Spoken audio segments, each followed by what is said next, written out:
Once a week with CT40, and you know how your favorite songs are doing on the national chart.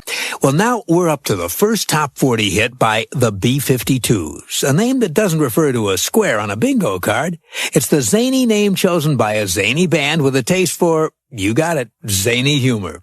But why a funny rock band? Well, group member Fred Schneider says the B-52s formed in Athens, Georgia around one simple premise. Quote, we like dance music and we like humor, so we blended them both together. And that oddball approach even extends to the way they look. You see, the band's members dress in 50s and 60s outfits, with the female members favoring miniskirts and go-go boots. Fred says, we just do whatever we can to have a good time. Granted, we look funny, but that's what people want. And it's one of those funny-looking characteristics that gives the band its name.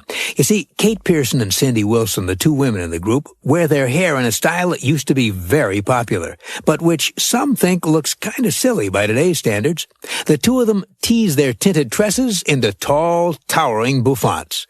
Back in the 50s, hairdos like theirs had a lot of nicknames. Some people called them beehives, but others called them B-52s because they looked like part of a famous bomber called the B-52. And it's from the name of that hairdo, which in turn comes from the name of that bomber, that the group took their name. Well, whether it's beehives or bombers, the zany B-52s keep buzzing up our chart.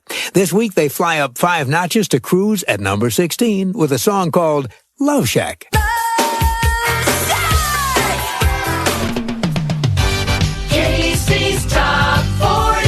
I'm Mark Elliott for Casey Kasem. Casey's Top 40 originates in Hollywood. Now, we're up to a band who began their career by teaching fans to do made-up dances. The group called the B-52s was born in the college town of Athens, Georgia, when 5 friends got together, trying to create the perfect dance band. They were a nutty group with all sorts of gimmicks, like playing toy instruments and ukuleles, singing along with tape-recorded music, and dressing in wacky 60s fashions like go-go boots and bell-bottoms. But the group's real trademark came to be the crazy dance steps they invented, steps with silly names like the Feather Duster, the Shy Tuna, and the Rock Lobster. During their shows, they'd lead their audience around the dance floor, having them do all sorts of loony steps, some so convoluted you'd have to be triple-jointed to master them. It was just a gimmick, but that gimmick attracted the attention of Warner Brothers Records when the B-52s played a famous club in New York called Max's Kansas City. Warner Brothers signed the B-52s, and they became big cult favorites thanks to a song they had written to go along with one of their crazy dances, a song called Rock Lobster. But late last year, the group that spent years as a cult favorite became a top 40 favorite as well. Here are the B-52s with Love Shack. The hits from coast to coast, coast to coast. And now the story of the Misfit Band. It all started back in 1976 in the sleepy college town of Athens, Georgia, 60 miles northeast of Atlanta. Now, there were 5 students who, well, stood apart from the rest. They were Fred Schneider, Keith Strickland, Kate Pierson, and brother and sister Ricky and Cindy Wilson. And even back then, they had a wacky sense of play. They'd crash parties and turn them upside down. And for real fun, they'd dress up in a rainbow of clashing colors, kind of a 60s go-go look in outer space, and they'd hit the one disco in town. Kate Pierson told writer Scott Eisler, "We wore high heels on our heads, and everyone would clear the floor when we got up to dance."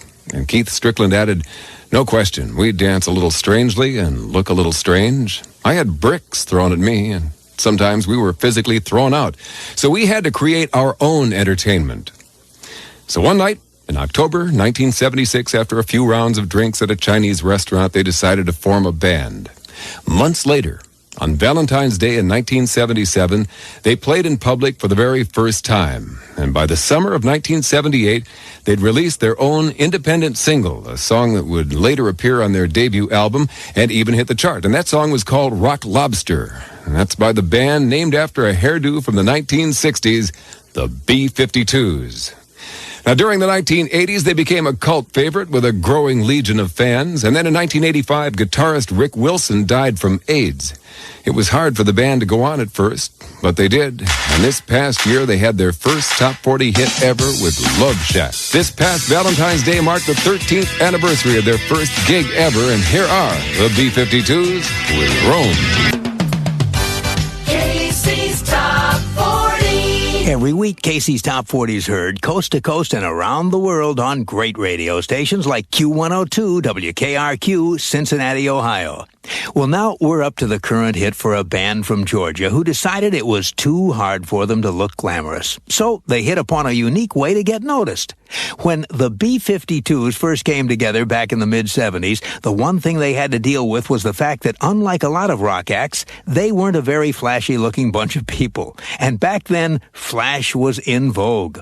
Elton John was at the height of his outrageous period, appearing on stage in everything from huge feather boas to 12-inch high heels and huge glasses. The band Kiss brought fire, flashing lights, and fierce makeup to heavy metal. And David Bowie routinely came on stage as a high-fashion character from outer space. What was a new band to do? How could they get noticed?